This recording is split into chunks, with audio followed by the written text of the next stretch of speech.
Hey, it's Conrad Thompson. Thanks for checking out the podcast here on YouTube.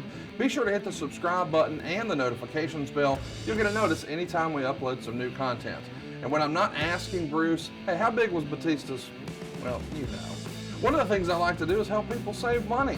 And if you're watching this video right now and you're in a 30-year loan, man, you're overpaying your single biggest bill and you may not even realize it. I want you to do a little experiment for me. Take your calculator out, multiply your monthly house payment by 360 payments. That's how many payments there are in a 30-year loan. That big scary number, that's your total of payments. You're looking at that number? You know you can do better. Keep more of your own money right now and go to savewithconrad.com. Or maybe you've got credit card debt. Man, it's not a matter of if I can save you money with that. Your average interest rate on a credit card is more than 20%. And by the way, all the interest you pay on those credit cards, it's not tax deductible. Whereas the mortgage interest, well, that is tax deductible. So if you owe this debt, it's up to you how to pay it back. Doesn't it make sense to get the cheapest rate possible and the greatest tax deduction possible? Find out how much money you can save right now for free at savewithconrad.com. You don't need perfect credit. Even scores in the 500s can be approved, and it's no cost out of pocket. But maybe best of all, we're licensed in more than 40 states. We can help more families than ever before. But how much can we save you? Find out right now for free with a quick quote from savewithconrad.com.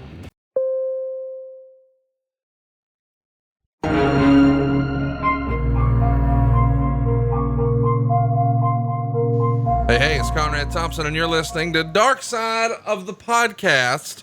I know you were probably expecting a little Grillin' JR content, but we figure, hey, since we're all quarantined, why not have a little fun and talk about the phenomenal new series that airs Tuesday nights at 10 p.m. on Vice, Dark Side of the Ring. And joining us this week, again, like every week, are the producers behind this incredible series. Jason, Evan, how you guys doing? Good. How are you?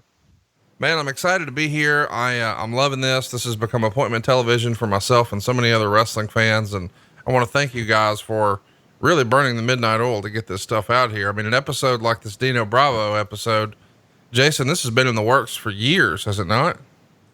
Yeah, I guess, you could say in the works almost for 3 years. Like, it's always been part of like the initial development of the series. And we always wanted this like story to be part of the Dark Side of the Ring season since the very beginning. So yeah, it was initially supposed to be an episode for season 1, but midway through production, we had our episode order like cut short. And initially I think we were doing 8 or 10 episodes, and then they cut us down to only 6. And the Dino Bravo episode was one of the episodes that we had shot 75% of, and it basically came down to we either could release like the Dino Bravo episode or the Gino Hernandez episode, and we just felt like the Gino Hernandez episode was complete at that time, where we still kind of felt like there was more work that we could do for the Dino Bravo episode. And so it was a very tough decision that we had to do. But we like held our fingers crossed, hoping that we would get a season 2 so that we could finish it.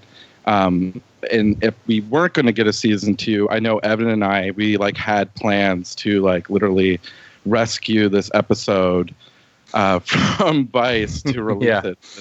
Thank God they, greenlit a season 2, and then they gave us the means to be able to like do a couple more interviews to finish it. Yeah, we would have probably gotten it out of Vice, and we probably would have, I don't know, done anything we could have to, because we hadn't shot any of the reenactments for it yet, and we were missing a couple of interviews. We felt like the episode needed a couple of interviews to really fill the story out. And I think I remember us discussing like if we were to release it on our own, that we would have, I don't know, just had to do like reenactments with action figures or something in order to get it to work. Yeah, that's true. Because initially the whole idea of the reenactments came from us filming our like Hasbro figures with like a flashlight. And even I think like some of the first episodes, I know the Montreal Screwjob episode, the Bruiser Brody episode, there were cuts of those episodes that had all the reenactments were with wrestling action figures. And we actually they were all temped in. Yeah. They were all temped in. So we thought that may have been something we would have explored had we had to take this episode out of their hands and just release it on our own. So you talk about reenactments, and when I first got to see this episode a couple of weeks ago, immediately I texted Evan and said, wow, those hitmen look familiar. Talk to us a little bit about the reenactments with Jimmy Hart. And I mean, I feel like there's some cameos in there for some guys I know. Yeah. Well, we needed a Jimmy Hart. And honestly, for some reason, it was becoming difficult to find someone that just had, that I felt had the right silhouette of Jimmy Hart.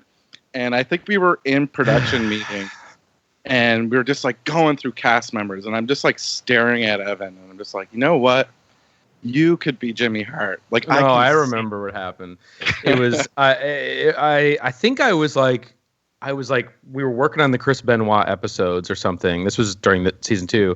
And I remember I had like a ton of stuff going on that day. And I remember I just like walked in, because you guys were all doing the casting meetings for our first reenactment shoot of season 2, which was Dino Bravo and Brawl for All.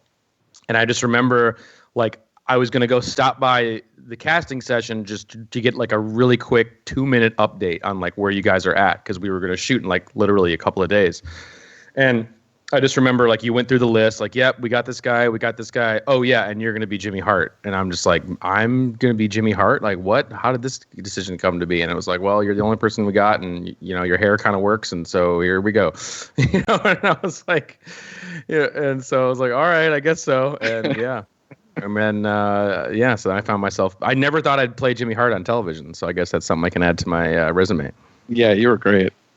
Thank you. Let's talk about, you know, the story of Dino Bravo, which I'll admit, I grew up a WWF fan. So my only real knowledge of Dino Bravo is what I saw on WWF programming. I didn't know, as was explained in the documentary, that he was essentially the Hulk Hogan of Montreal. How fascinating, you know, you guys are even a little younger than me, so I'm sure you guys probably just grew up knowing Dino from WWF. When you really started to dig deeper into the background of Dino Bravo, you know, living here in Alabama, I'm familiar with the territory system. So we knew that, you know, Fritz had a territory and the Funks had a territory and the Crockett's had a territory and McMahon's had a territory. But I have to admit, I didn't know much about the Montreal territory, or that it was set up sort of similar to the way a lot of other territories were, where one of the big attractions also has a piece of the group. And that was certainly the case that you guys talked about with Bruiser Brody down in Puerto Rico. But Dino Bravo sort of had his same thing going for him in Montreal with, he was not only the top guy, but also had a piece of the business. How fun was it to just learn all of that, Evan? Oh, it was awesome. I mean, again, yeah, total blind spot for me growing up, and just like, you know, similar to yourself, like I knew Dino Bravo, you know, from like those early matches and like the Survivor Series pay-per-views, or like the Royal Rumble, you know, stuff where he would just be these early entrants and early matches on the cards, and you just didn't really know a lot about him, and he didn't really connect with me as a kid. It didn't really like make much of an impression. But obviously researching the series, and when we were putting together the plans for season 1, as Jason was saying, you know, this is a story that always kind of popped up as a very intriguing, you know, mafia meets wrestling kind of story. And we were really trying to find as many stories that felt that true crime sort of vibe for our show. And this one, you know, you can't ignore with that. But talking with Pat, Pat LaPrade, who you see in the episode, he's one of the expert wrestling historians' voices in the episode. And, you know, talking to Gino Brito and talking to Tony Moulet, who worked for that, you know, for some of those Montreal promotions. Yeah, it was amazing because so many people came through there. You know, like Andre the Giant was a regular. The Road Warriors were a regular. Haku was up there. He was huge up there. And just kind of learning about all that and seeing all the old footage, and yeah, just kind of this like missing kind of interesting piece of wrestling history, and that, like, you know, it doesn't get really talked about that much.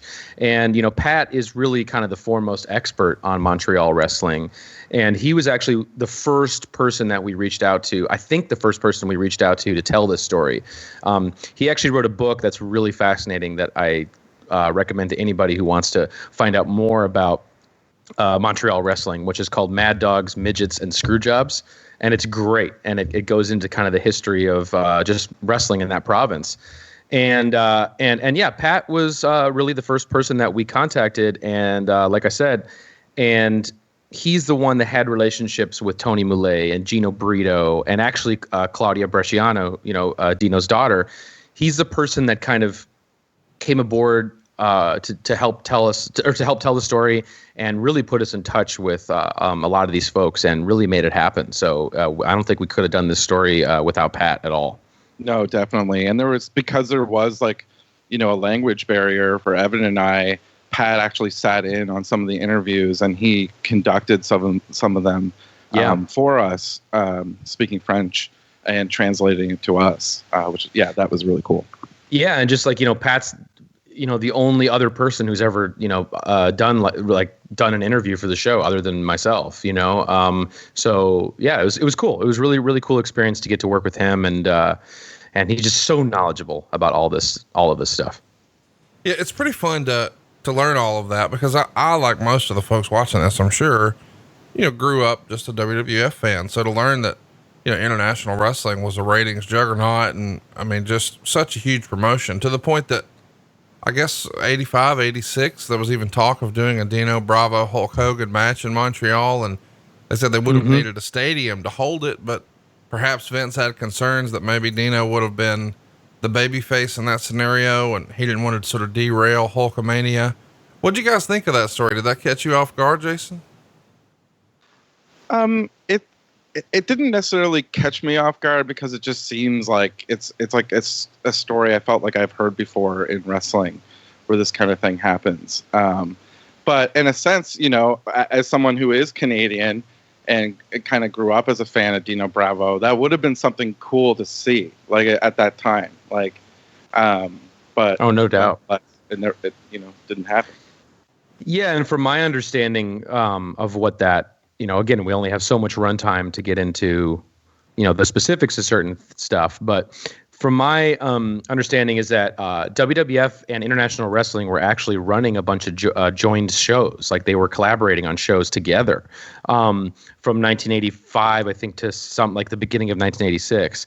And so they were planning on doing a Dino Bravo, Hulk Hogan big main event. At now the name escapes me of the huge stadium there in Montreal.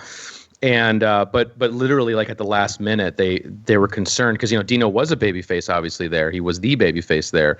That he was just concerned that that Dino would be more popular and he wouldn't make an impact there. And maybe Vince had future plans for that territory, which we know he did. So so that was enough for him to cancel it. And I believe in Pat's book he talks about how Jerry Briscoe corroborated that story. Is something that he remembers that had happened. So interesting. The stadium that you were trying to remember is Olympic Stadium. And thank you. The other Pat that I don't think has been mentioned is Pat Patterson. Pat Patterson from Montreal. He knew all of these guys. If there were joint shows run together, I don't think it would take a huge leap of faith to say that perhaps Pat Patterson was the driving force in pushing McMahon to do that. Because for years and years, we as wrestling fans have heard, well, Montreal's different. Like, you've got to have, and the person we always heard that around was also featured in this documentary, Jacques Rougeau. And Jacques talks about how he felt like, hey, he should have been a main eventer even in Dino's territory, but he was on third or fourth. And when he winds up leaving to join the WWF, Dino is begging him not to, as well as his own father, but he does. And then, as we know, Dino would wind up deciding, hey, if I can't beat him, I should join him. And he joins the company. But Jacques Rougeau has always been just a lightning rod of controversy in the wrestling business. And you guys got to meet him and spend some time with him. What was that experience like, Jason? It was funny. When he like you see pretty much how he pulled up onto the scene for our interview in that 3-wheel motorbike. And at first it was just sight to see, coming down the street. It kind of took me back. And then he got off the motorcycle and he was just so friendly, so charismatic. I remember we instantly got him into the location, started getting ready for the interview, and then there was some construction work outside, or no, someone was mowing their lawn across. It was the industrial lawnmowers. It was and it was sound nightmare.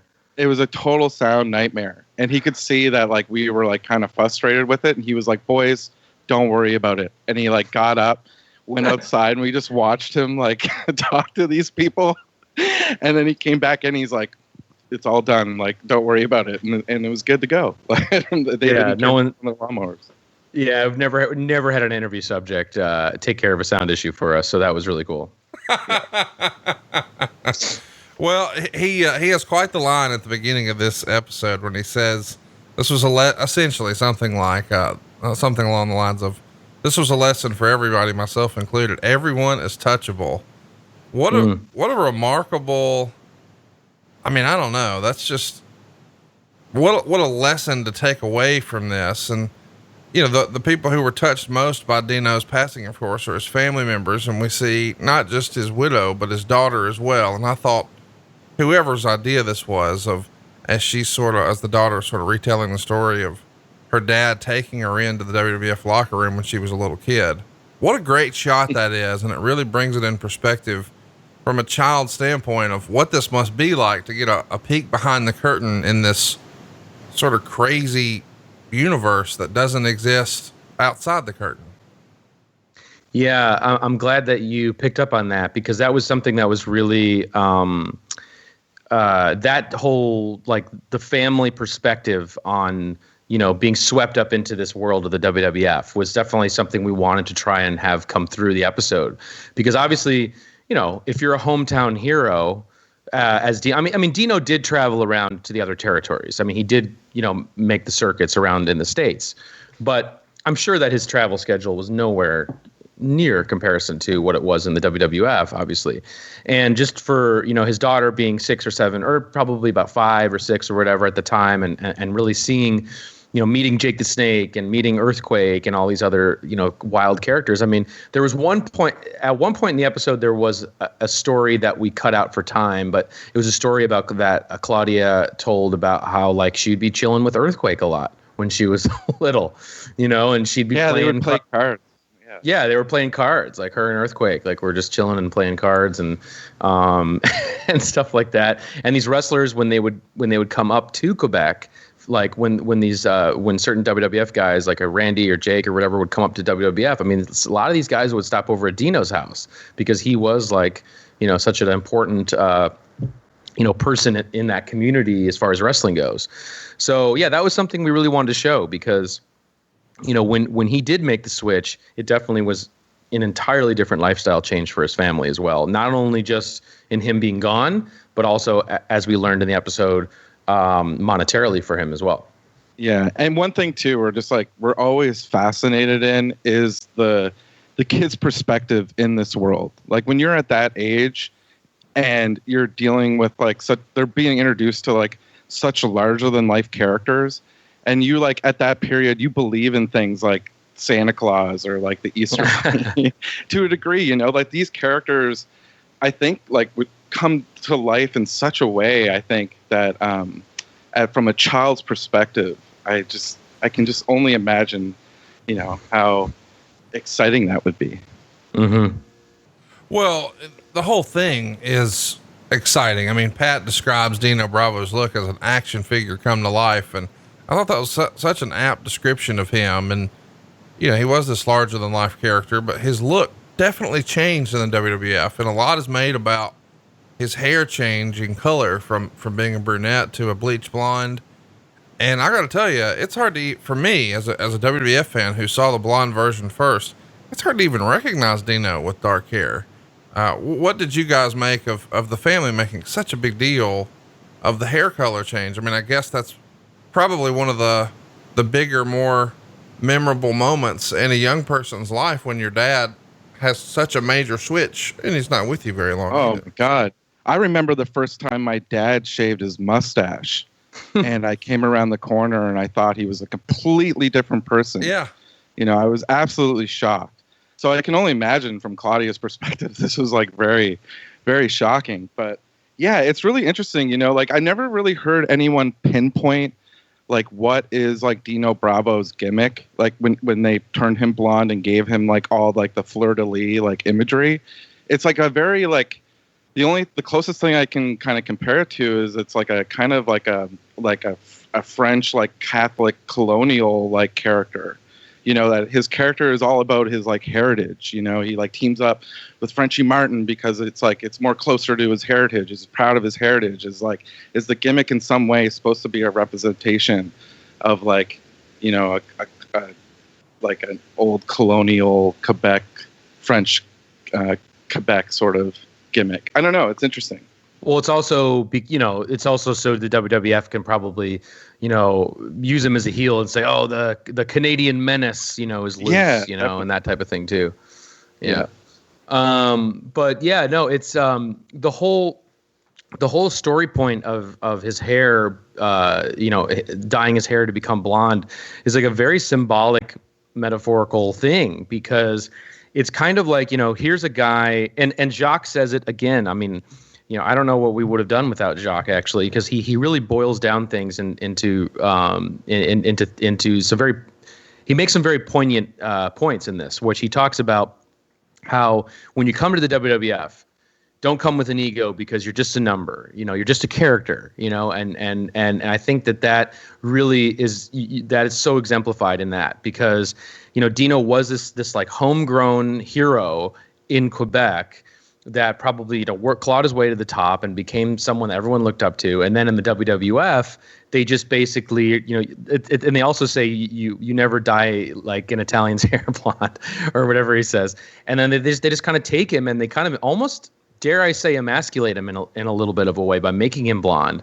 And then it's just kind of like this. I mean, and we've seen WWF do that to other classic, territory wrestlers as well.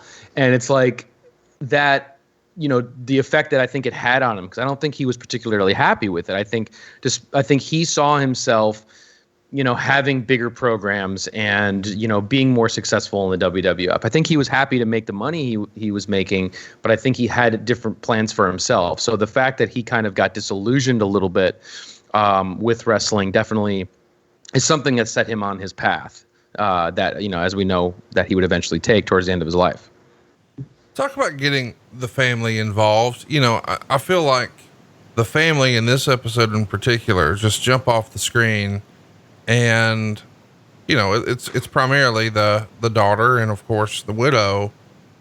This doesn't feel like something that would have been easy for them to talk about, especially the widow. I mean, at one point she even says, she doesn't really want to talk about that night, which I assume probably presents a certain set of challenges when the whole point of this episode is to talk about that night and figure out what happened. But we have to give a little bit of background for context at that point. As the creators of this thing, I'm sure you just think, okay, we're going to have to use her, her footage and try to angle this interview with her to be context of who he was and then how they moved on. But that has to be a little disappointing, but I imagine it was a concession you knew you would have to make getting there. Talk to me about getting the family involved and how you sort of had to tiptoe a little bit with his widow, Evan. Yeah. So Dion, actually, came into the picture, as an interview subject for this during season 2. She wasn't really somebody. She didn't really. I can't remember if we approached her or if basically Claudia just told us that she didn't want to, participate back during season 1. I can't quite remember how that went down. I think that was it. Yeah, that was it, right? Like, there's no way my mom was going to do it. Yeah. Yeah. So in season 1, we didn't really even know that we would have her in the episode. It was just Claudia as like the family member, and so getting the family on board really started with Pat. And Pat had a relationship, knew Claudia. I think maybe interviewed her or just talked to her before. And basically, Pat set it up, and we took a big trip to Montreal to basically shoot a majority of the interviews, 2 years ago. And and we were filming, I think, the interview with Claude Poirier, who's one of the crime reporters that you hear in the story. He's one of the most famous crime reporters in Montreal. I mean, he's been on TV for over 40 years. He used to be a hostage negotiator. He's been shot, I think, a couple of times. Like, he's a really wild character, and it was really cool to be able to get him in the show, because he really actually did his homework before he showed up for the interview. I mean, he talked to a lot of his I know I'm getting off subject, but he talked to a lot of his police and criminal informants to get some info for us on Dino like the night before, and that was a really cool, like just really exhilarating interview. But anyway, so talking about Claudia, so Claudia was on board, and I believe we were going to shoot her interview that same day, and we were sitting there doing the interview with Claude. And Pat gets a text message on his phone, and then he like pulls me aside. He's like, "Evan, I got to talk to you." And we go out to the patio of where we were shooting the interview, and he said, Claudia doesn't want to do the interview anymore. And so she actually effectively pulled out of the show, and we were like, "Oh no!" Like it was obviously a big problem. But Jason and I had just come off of shooting the Gino Hernandez material. I believe around that same time we were shooting all the Gino stuff, and the Gino Hernandez episode and this episode share a lot in common. Obviously, because there is some criminal underworld element that's fused with this wrestling story, and you also have a family that's kind of been left in the dark and is kind of apprehensive about potential repercussions and things like that. There was that kind of common theme, so we knew that just kind of having been through that, it was like, well, Claudia doesn't want to do the interview now, so we're not going to pressure anybody. We're not going to force anybody to do it, or whatever. And we actually hadn't had the opportunity to meet her yet, or to much less really talk to her. So, we made the decision that night. Let's cancel the interview completely. We didn't even try to convince her. And we just basically like went out to dinner. We just said, let's no cameras. Let's just go out and talk and put faces to names. And so it was me, and it was Pat, and it was Jason, and Claudia, and I think her husband, right? Yeah, her husband. Yeah. And we all just sat there, and we all just kind of just got to know each other. And I think Jason, you were telling me that you pinpointed the moment you thought that. Well, yeah, like, I could sense she's just trying to gauge like who we are as people and what our motives were for telling this story. And I was just expressing to her like my admiration for like Dino, and like hearing this story about how like her mother is like a ballerina, and how like and Dino, her father, was a wrestler, and how they are essentially are like two artists who like came together, like these two performers, people who make a living by performing their art for people. And I just thought it was just really romantic and just really fascinating that those two people came together in that way. And she kind of was taken back by that, and she was like, thought she never really heard it like put into that perspective, or ever heard anyone like talk about her father as like an artist. And I think she like really appreciated that, and she saw that we were approaching this in a way that had love towards her father, and wasn't just going to be something that we wanted to just delve into the negative aspects of his life, but wanted to show like who he was as a person. Yeah, it is kind of a very interesting, like the wrestler and the ballerina is a very like cinematic kind of idea, which is cool. And and so from then on we like really hit it off, because a TV crew 25 years later starts snooping around on this story, and I could totally understand where she was coming from in terms of like, she's never really spoken about this before on camera, and that's something that we can sometimes take for granted sometimes, because it's like you have the pressures of a shoot schedule and an edit schedule, and like all these deadlines, and you have to get these interviews, like they have to happen, and then they have to be transcribed, and there's so many days in the week, and and so many times we find like the biggest challenges of making the show is sometimes balancing the deadlines, but also balancing like very human things like this, because a lot of the times we ask a lot of people. I mean, we're asking people to basically open up on camera, a lot of people who've never spoken on camera before, and talk about some of the actual darkest thing that's ever happened in their life, so when situations like this arise, it kind of reminds us like, wait a minute, you got to take a step back and you have to, you have to approach this with your heart, and you really do have to, take the time to really earn the trust from the other person, and in order to tell this story. And so that's what we were like, realized that we had to do. And so we did that, and it couldn't have gone any better. She's so cool. She's awesome. Claudia's amazing. Yeah. And so then from that point on, we made arrangements, I think, to come back within a matter of weeks, I want to say. I think it was. And we came back a few weeks later, and we shot the interview with her, and Pat also did that interview, mainly because Claudia wanted to do the interview in French. And that was just an interesting experience, because doing the interviews for me, and basically having to have them translated on the fly is just in and of itself kind of an interesting challenge, because there'd be a time where basically I would be in a separate room, and basically our sound guy, who we have to talk about, this might be a transition to our sound guy, but he was local from Quebec, and then he basically would be just translating to me on the fly, describing what the person is saying, and then I would have to take that and then try and get questions over to Pat. And it was kind of an interesting challenge, because that's something I've never had to do before. But if we can talk about the sound guy, it's a really interesting story. Shoot, let's do it. Why not? Yeah, we got it. Okay. So I'll start it, and then Jason, I'll give you the tag. So when we got to Montreal to start filming, I think the first interview was Gino Brito. And we show up, and Vice usually just contacts a local agency or a local guild or whatever, and then just hires says, oh, we need a sound guy booked on this day, and they send someone totally by random. And so I get to the location, and then the sound guy's there, and he introduces himself, and his name is Harry Zafrani, and he introduces himself.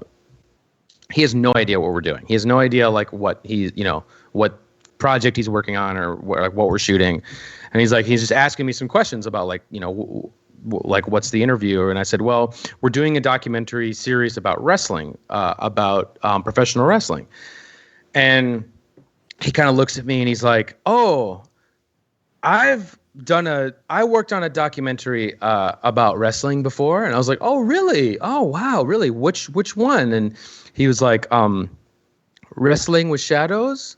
Wrestling with Shadows? Wow. And I was like, what? You worked on Wrestling with Shadows? Really? Couldn't believe it. Yeah, no. And I was just like, wait, hang on. Whoa, hang on. And then he was like, he actually went to describe that he had never seen it before. He's like, I'd never seen it. And then we're like, what? You've never seen it? You got to watch it. And then I remember we were we were asking him, are you did you? Whoa. Hold on. That's not but that came up organically. Sorry to step on your toes there, but basically what I remember happening is he started to describe how he was the sound guy locally in Montreal. So then we're like, wait a minute. So were you at Survivor Series? And then he was like, oh yeah, and he started talking about how, he's the sound guy that's ringside during the Montreal screw job. Yeah. And I'm just right there, right 5 feet away from it. Yes. Yeah. Which is crazy. And then us knowing the documentary really well, because it's amazing, we then deduced, wait a minute, did you put the microphone on Brett when he went to go talk to Vince? And he was like, yes, I was the person that put the microphone on Brett. And then it was just oh my God. But he didn't even know the significance of that, because he never even watched the documentary. So he had no idea what that even meant. He was like, oh yeah, I remember doing that. And we're like, oh my God. Yeah, this you is have no idea, deal. Man. This is a big deal. People have wondered about this. And he's like, what? He was totally oblivious to it.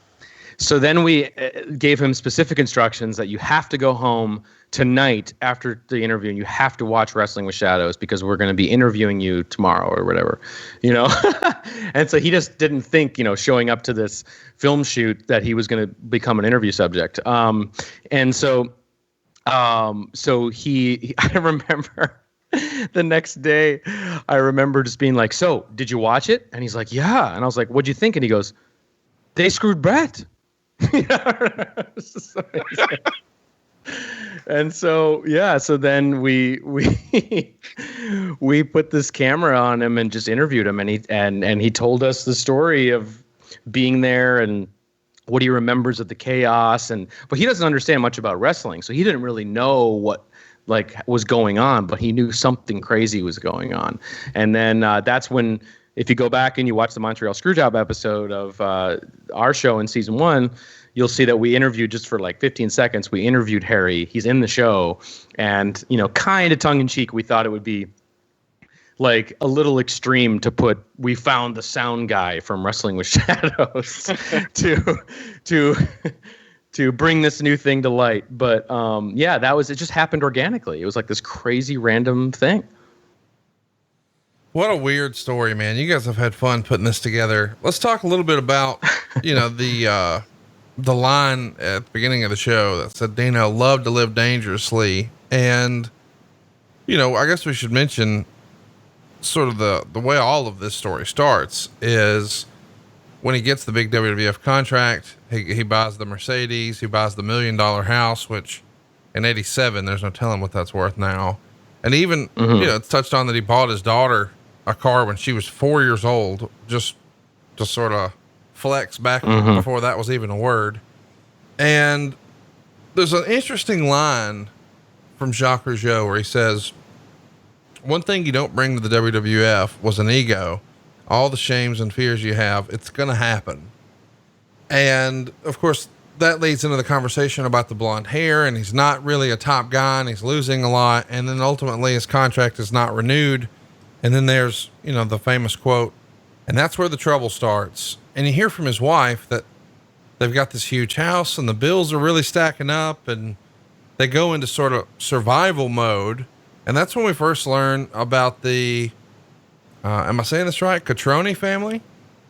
Yeah. And that Vic is the leader. This is a former Vic Vincent who used to be a wrestler. He's the quote unquote father of the mob in Montreal, or at least that's the way he was described. And it turns out he's Dino's uncle.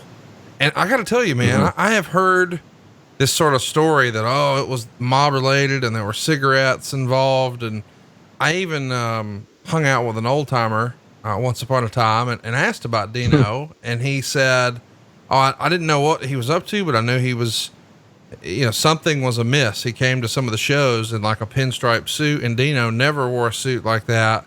And he was flashing all this cash, and then he was dead. So a lot of even the guys sort of assumed that there was some sort of mafioso tie, but I don't think it was widely known that this Vic Vincent, the quote unquote father of the mob in Montreal, was his freaking uncle. Was that news to you guys as well?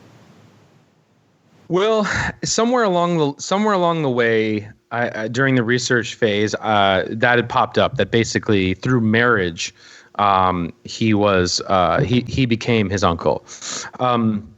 And it is kind of one of the interesting things to look at in the story, because it's something you obviously can't ignore when you're looking at it, but also at the same time, as you see with the different, crime reporters, Claude and Andre, as they kind of talk about the story, they're not really or they didn't really believe that the Montreal Mafia, so to speak, really had that much to do with his death. Right. Mainly because these different organizations, the biker gangs, and also the First Nations, communities were involved in that cigarette business more so than I believe the mob was at the time. So, or at least that's my understanding. So it's almost kind of like this red herring of the story. But as Dion talks about in the show, she talks about him becoming this debt collector, and becoming, somebody who was basically a mob enforcer. And now that is something that was completely news to me, because I think when we were filming it during season 1, Claude mentions that in his interview. He mentioned something about how, well, the mafia saw him as, an imposing stature, sure, and they thought they could use him. But imagine that, to me, that's imagine you're in Montreal, you owe some guy some money, and then, fucking Dino Bravo shows up to beat you up for it, that's wild, because he must have been, recognizable, at least to anyone in Montreal. So, but that was the biggest news to me is I didn't know after he said that, and then Dion confirmed it when we got to interview her in season 2 time period that I couldn't believe that that was like a real thing, and also that they had a really transparent relationship. I mean, she was aware of everything he was doing. From being a debt collector into now, and then to being part of the cigarette smuggling thing that like they didn't hold any secrets between each other. That was what my impression was. It's just fascinating to me, how much I learned in this, especially as you pointed out, Dino as a debt collector. I mean, if you were writing a movie, you'd probably cast someone who looks just like Dino in that role. And then we hear the story from Jacques about, being in a bar and there's a hockey player for their least favorite team there. And it almost looks like when you guys recreate it, it's like a Joe Pesci scene from a gangster movie, is it not? Yeah, that was kind of interesting for me to find out, was just how much of a fan of the Montreal Canadiens that Dino was, to like the point that he, like, there's reports that like he like got his like season tickets, like his seats right behind the bench of the Quebec Nordiques, who were the rival hockey team in Montreal to the Montreal Canadiens at the time. And he would like, get into like arguments with the coach of the Quebec Nordiques to the point I think it actually got physical, where like I think the coach had enough and like jumped the boards or whatever, and him and Dino like got into it. But it was funny to hear just like how much of a fan he was, like how passionate he was about the Montreal Canadiens, to the point, the very last thing he saw was a Montreal Canadiens game. That's what he was watching when he was killed. Yeah, and one other thing too that you mentioned is talking about kind of his fearlessness was something that we tried to get across in the episode. And I guess him kind of suiting up and getting into this new lifestyle was something that like, from what we understand, he really took to quite easily, and maybe a little bit naively, and found himself a little in over his head. But he really did kind of have that recklessness in his lifestyle, from what we understand from Gino Brito and Tony Millay would talk about how he was always driving his cars like super fast, and he was always getting into car accidents and crashing these like really expensive cars, and seemingly walking away like unscathed, or like motorcycle accidents even. So he really was kind of like had this kind of very reckless, live fast kind of lifestyle in terms of, just not being afraid of anything or anyone. And, and he just really, like with that story in the bar, like, we tried to really show that, he would just beat up anybody. He didn't, or like he could, he was a nice guy, but if you were like, as they say in the episode, if he didn't like you, oh boy, look out. Let's talk a little bit about, the dark side of the whole thing. I think Jacques very early on says 11 bullets in the body, 7 in the head. Then Jericho says 7 to the head, 4 to the body. Right. And then there's the police report, I think, said there were 17 bullet casings on the floor from 2 different weapons. And there's lots of theories. Hey, had to be someone he knew because he was relaxed, and the door, wasn't locked, and it didn't look like there was a struggle for them to get in. But then other folks would say, well, he never locked his doors. And there's just so much around, the actual whodunit part of this. What do you guys believe to be factual as far as, and I hate to break it down like this, how many weapons were used? Because there's a theory that maybe it was one person and they wanted it to look like 2. And then there's lots of different conjecture about how many shots Dino took. What did you believe to be the truth, Evan? The number of shots that he took is the actual correct number is the number that Jericho says in the episode. And there were 2 weapons on the scene that were found there. That's all factual.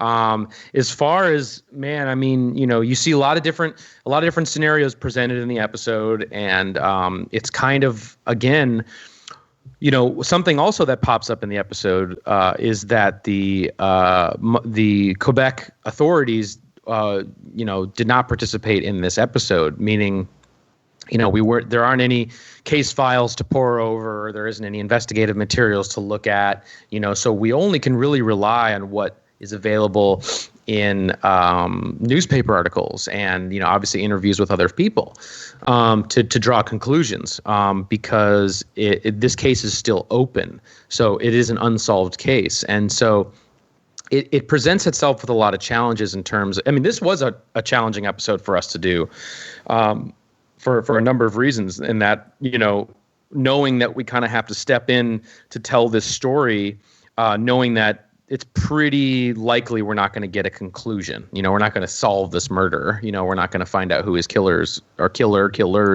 was.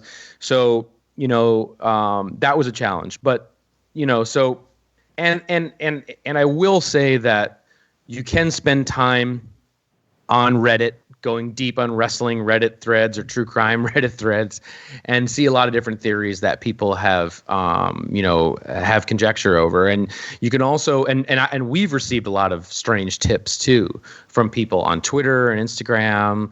I've gotten a number of things where it's like, my uncle, we used to be in the Hells Angels, and he can confirm for a fact that, it was these two guys that came in there and killed, and like things like that. But those are just completely unverifiable little things that people say. And I've gotten so many of them and so many different versions of them that, again, it's just like, you can't believe any of them really. So, so for me,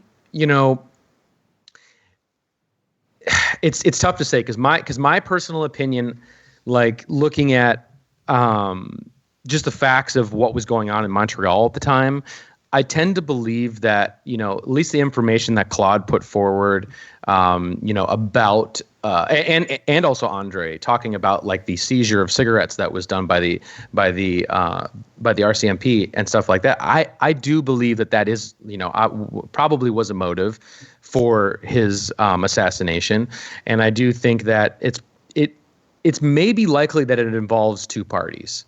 I don't know why. I don't really have anything to really back that up. I just kind of have that instinct that it's maybe not just one party that was involved in this situation, because we do know that the First Nations and, biker gangs were involved in the smuggling of cigarettes in Montreal, which is something we haven't even talked about yet, which is a bizarre thing, I think, to most Americans, is this idea that, why are we smuggling cigarettes, right?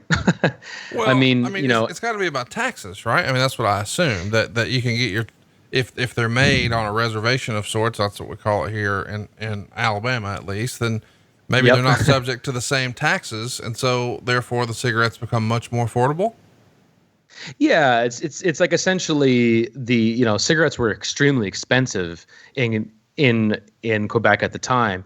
And, when, like the criminal underworld got involved in cigarette smuggling, it was actually proving to be a more lucrative business than it was, I think, to get involved in heroin or cocaine. Like the margin was so much greater in that way, which is wild to think about. So it's why a lot of different people saw an opportunity with it, because obviously everyone smokes, and being able to supply that demand was just incredibly lucrative. So I don't know. I don't really have anything to back that up. I've heard a few things, but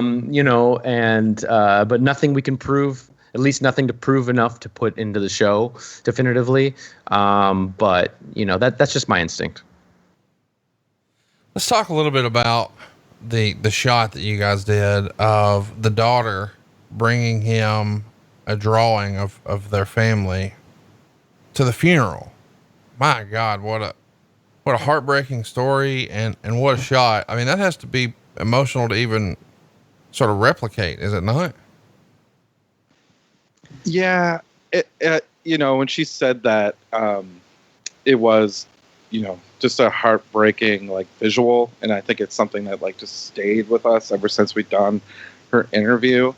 And it just, even like, I remember, like, it's one of like the few times where we hear from like from some of the other execs at Vice, where they like pipe in on feedback on episodes where they said they got like emotional about that moment. And yeah, it's just, again, like the perspective of being a kid, like in this world, and like a lot of kids, you already see your father as kind of like a superhero in a way, and like just how like big of Dino was a person, and I imagine just how much like when he was in a room, how much life he brought to that, into a room. And I imagine that like the void of that for Claudia with him gone must have been just so like hard to comprehend. And that, and they talk about that. It's something we wanted to share in there. It's just like how that was really hard for the other wrestlers at the funeral and everyone to kind of process, was to see like how Claudia was dealing with the situation. It's hard for me to imagine, and I hate to be so gruesome about it, but after all this gunfire in an open casket, man, that just blew my mind. Yeah. I mean, she mentions that she didn't recognize him at all, except for his hands. So you could only imagine, or his fingers, like you can only imagine, like, what that must have been like. But yeah, I mean, from what I understand, from what I've heard about what the crime scene looked like, I mean, I think it was pretty extreme in terms of what it looked like. And I think that is, I don't want to speak for her, but, in terms of getting Dion on board, that was something that, again, we didn't think was a possibility in season 1. And then when we got season 2 up and running, it was like, what is this episode really missing? And we basically just took a chance at, because during season 1 it was challenging making that whole season, because we didn't have anything to point to. Nothing had been released yet. The show didn't really even have a title. It didn't have, there wasn't any examples to show families or share things with people. So people had to just kind of blindly trust us during season 1, which made it harder to get access to people like this in this episode. So we just tried again with season 2, that now that the show had been out and, people had been talking about it, and to our surprise, she agreed to do the interview, which was so key because, she does bring to light a lot of stuff that, in terms of that, again, she confirms the debt collecting side of things. She confirms basically, how, he wanted to maintain that lifestyle after wrestling, which is a huge part of the story too. I mean, that's a huge theme of this whole episode as well, is kind of the life after wrestling, and how, a lot of these guys don't necessarily plan for, when you're out of the spotlight, when your body can't handle doing this anymore, or there's no real career for you left because there's only one real game in town, 1 to 2 games in town. It's tough. What do you do? And for someone like Dino, who's been wrestling ever since he was like probably in his teens, there's not many options, obviously, it's no fault of his own in terms of what he got into, but still the point is there. And so, Dion getting aboard, and something we mentioned earlier on in this show, is that, we did know going into the interview that was talking about the day of when he was killed was something that she didn't want to talk about. And I think it's only just kind of further exemplifies like just how horrific that scene really was. And so, yeah, that's something we just had to kind of, work around and obviously respect, her wishes in that way, to not ask her about that. Let's talk a little bit about, something that's discovered 3 days after the murder. It said that they found around $55,000 cash in the house. And, there's a theory that, well, people in this life have been killed for less. And I know that the narrative here is, well, he's no longer with the company and bills are coming in and they got to, but in my head, I don't think $55,000 in cash is a super big deal for someone in the wrestling business, because for so long, the wrestling business was mostly a cash business. And you've heard a lot of old time promoters talk about having just stacks of cash hidden away because they wanted to avoid the tax liability on it. Did that jump out to you guys as, hey, maybe this is it? Or did it feel just not that big of a deal to you? Well, I think, obviously learning more about the seizure of cigarettes in that warehouse, that whole thing, I think is much more of a revealing aspect of the story. Yes. But, and obviously when, Andre talks about how Dino was spotted outside of that warehouse, days before his murder and things like that. But I think that the $55,000 in cash, if I'm remembering correctly, from the interview, was more like how Claude was talking about how there was no shreds of evidence in terms of you have this horrifying slaying happen, in his own home, and nobody knows why. I mean, you have to imagine from a public perception, why why did this happen? And then essentially, the first bits of information that were coming out was pairing the cash with the cigarettes that were found in his house, and then sort of deducing that. But that's really some of the only actual official evidence, to my knowledge, that's really been out there in the public before. So, we just wanted to show that to kind of illustrate, here's when people first started considering the what really could have happened, with how he died. Let's talk about that.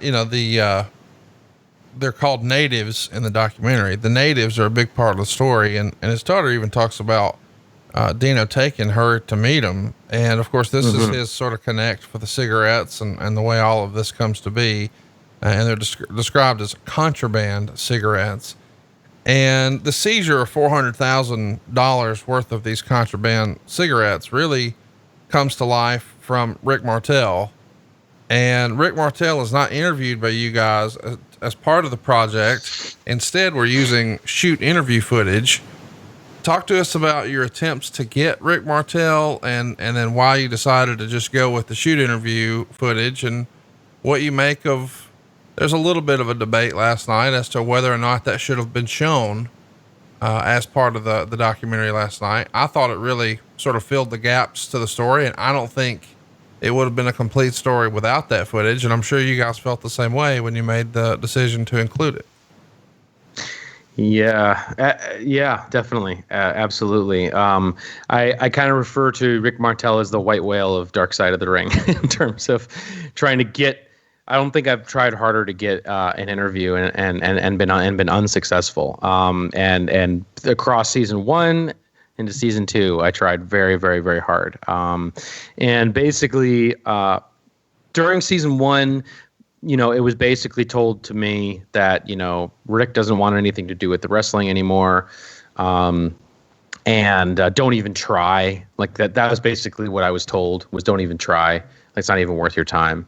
And I just didn't believe that, because I've been told no many times about people who wound up in our show, and to be able to just, take the time to get to know somebody and to, earn their trust is something that, we would have done in this situation as well. And so I didn't even try. I basically took that advice in season 1 where it was like, okay, well, he's not going to participate. Okay. Oh, well. And then season 2, it was kind of like, now, I'm definitely going to try myself. I need to hear from him that he's going to say no before, because we'd obviously seen that shoot interview, and we knew how important that side of that aspect of the story is. I mean, he's largely responsible for a lot of that information, like what us wrestling fans, we know about what happened, because of that interview. So it's important for us to have that. And obviously it wouldn't be our preference to show a shoot interview, mainly because, we want to film our own interviews and have them look a certain way. But so anyway, so I tried really hard. I got his contact information. I can't even remember how I got it, but I got his email address. I wrote him a letter in terms of knowing full well that, he's basically given up on wrestling, as far as I understand. He doesn't want anything to do with wrestling anymore. He's retired, and he has a real estate career, and he wants to create that life for himself now. And so I knew that going in, and I was basically just writing him an email saying, look, the story we're doing about your friend, your former colleague, Dino Bravo, this isn't a wrestling story. I mean, it really isn't. Or it's mostly not. It's really about, him, his death, and his family. And I was hoping that would be an angle in terms of him wanting to at least get on the phone to talk to me about it. That's all I was looking for. So the email went, a couple emails didn't go responded. I actually talked to a few other guys who I knew that knew Rick personally from doing a couple shows with him back when he was doing stuff regarding wrestling, probably around the same time that he did that shoot interview. And they were able to get him on the phone and talk to him firsthand. And he basically reiterated the same thing. That his wrestling days, that's over for him. He doesn't want anything to do with it anymore, and he doesn't want to be in the story. And then, I also tried through the family. I tried also getting Claudia to reach out directly to Rick, and basically just for the same purpose. This information about the story. You knew my father. Again, still didn't want to do it. So that was something that, at some point, we had to call it. We had to call it that this isn't going to happen.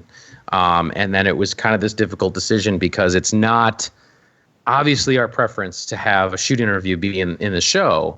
But those aspects of the story are really important, whether they are verifiable or whatever, but still it's an important thing. If he was, that close to Dino, and Dino did confide in him in those details, I mean, he may be one of the only people that knows that. So we just felt like it was too important not to include. It's remarkable footage. The old shoot interview discusses, the idea that there was a big cocaine dealer in Montreal who wanted to get in on this cigarette smuggling biz. And then one day he finds himself late to pick up a shipment. He was supposed to pick it up on day 1. Instead, he goes on day 3, and that's where he winds up getting himself arrested. And it leads to a lot of people sort of wondering how much of a piece of the story of Dino's execution is tied up around that. And Jacques would write or would say, the person who killed him was a friend. That was his opinion. And he said it reeked of mafioso. There's other theories that it was the natives, but you guys had some crime investigators say, no way. The natives didn't handle their business like this. They wouldn't murder someone off of, their land. And others say that maybe the natives hired a motorcycle gang. And then there's another theory that it was a single shooter who used multiple caliber weapons to make it look like it was multiple guys. And the one thing that's never explicitly said, that I think a lot of people on Twitter just jumped to the assumption last night, well, this is the coke guy getting revenge for getting popped, and Dino being dismissive, like, well, you were late. You should have been there 2 days ago. If you had to pin it, Jason, obviously we don't know. This is an ongoing investigation. You guys tried to get the Montreal Police Department involved, but they wouldn't, because they said the case is still open, which is a fucking joke. Jason, what would you, what would you land on? What do you think? What's your theory of who took Dino's life?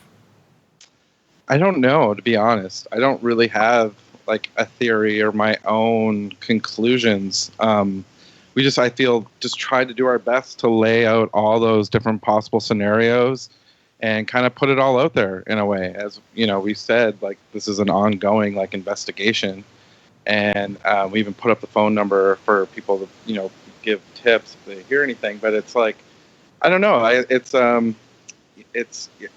It's like this unfathomable tragedy that the family has dealt with for so long and haven't had any closure on it. And it's pretty remarkable how like they're kind of not really like they're not seeking closure. They've kind of like found a way to move past it, and that in itself is like really brave to see. So yeah, it's like, it sucks that there isn't like closure to it, and we don't have like a solid theory as to like what transpired. But we tried our best to kind of lay out all the different possible scenarios. What about you, Evan? I mean, do you have a theory? Well, I mean, it's just kind of what I was saying earlier. I mean, I can't base this in any fact. But I tend to, I think it's what I think Andre says, who's one of the mafia reporters in the show. He wrote a book called Mafia Inc., which is actually a bestseller in Quebec in terms of the history of the Quebec mob. But Andre, I think, puts forth the idea of like the biker gangs this was their style in terms of the types of executions that they would do and how gruesome this was. When he does say that the mob is more classy, and of course, it's a little uncharacteristic of them necessarily to shoot them, especially in their living room and that type of thing. Normally, it's in public or something out in the street. So I think because of this, the unique gruesomeness of the way that he was killed, that's where I personally tend to look. And then I also kind of think about was this like a contract that the bikers picked up on some from somebody else? I don't know. That's kind of one of the things that I've been leaning towards, but again, I can't verify that in any real tangible way. Obviously the people who've had to deal with this, grieving and sort of who done it are the family. And when you hear his daughter say, it's better we don't know because knowing would bring us down more, man, that's such a well-rounded, that's what we should all do as fans is, learn from her words here and her wisdom. And they had to grow up fast. I mean, even his wife talks about being a 28-year-old widow, and widow just has a connotation where you just don't associate it with a 28-year-old. But I mean, that puts in context how quickly he was taken from us. And she also says that she got rid of everything, which I know from a production standpoint, that's probably one of the first things you guys talk about when you go do these type of interviews is, hey, do you have any of his old stuff? And then to hear that she got rid of all of it just as a grieving process. This is one of the sadder stories you guys have covered. Would you agree, Evan? Definitely. I think, because of the lack of closure, the gruesomeness of his final evening and all of that. Yeah, it really is a very sad story. And yeah, just because there is no closure and then his family is kind of left behind and they've had to come to terms with this, which they have moved on and they've been able to do that, which is is great to see. But yeah, I mean, to revisit this story, I mean, I just can't imagine putting myself in their shoes with what they've had to witness and what they've probably had to see with their own eyes. It's unfathomable. Jason, up next, Dr. D. What should we expect from this John Stossel story coming next week on Dark Side of the Ring? Well, this is actually one of my favorite episodes. One of my favorite experiences of working on season 2 was getting to meet and hang out with Dr. D. David Schultz for a couple days. He was truly such a remarkable character. And, we really appreciate the opportunities where we get to meet and spend time with wrestlers who come from an era in which he comes from, like in the 70s and 80s, like wrestling. And because it feels like a whole other world in a way. And anyways, the story is basically about how it kind of goes into the lengths that went into protecting the business and the secrets of the trade. And so basically John Stossel, who was a reporter, was doing a story in the early 80s about how he was trying to expose wrestling. And he was speaking with wrestlers to try and get them to show him the tricks of the trade. And he, along with a news crew, went to, I believe, Madison Square Garden to interview wrestlers about it. And they put Dr. D. David Schultz in front of him, and in which when John Stossel asked Dr. D if wrestling is fake, Dr. D responded with 2 slaps to the face. And it exploded into this crazy story of how kind of the demise of his wrestling career and how that was kind of what instigated it. But yeah, it's a very interesting, fun story. Yeah. And it's really interesting to see just kind of the story of how Dr. D's story and John Stossel's story, you know, and kind of intersect, and being able to edit both of those interviews together, I think was a really kind of fun experience because, you know, for so long, you know, we've always wondered, like, you know, hearing John Stossel's side of the story, and it's just, yeah, it's definitely a more fun episode, you know, it's one of the most viral clips that has to do with wrestling is David Schultz slapping John Stossel on 2020. And so it was just really cool. I mean, we just wanted to set out to do kind of like a look back at this expose. This is one of the major exposés on wrestling to try and expose it as being fraudulent, you know. And that was kind of historically looking at wrestling and how it's been taken down over the last century, is kind of trying to expose it as like, well, people are wasting their money on this. They're being duped buying tickets for something that isn't real. And that's still kind of a thing that, you know, even in there up until the early 80s, that was what John Stossel thought too. I mean, he was bringing down, you know, shady corporations and other people and doing those kind of exposés. And he saw wrestling in kind of a similar way, which is kind of strange. And then, as the WWF was gaining in popularity and becoming this really big, you know, entertainment brand, he wanted to try and expose it, quote unquote, for what it really is.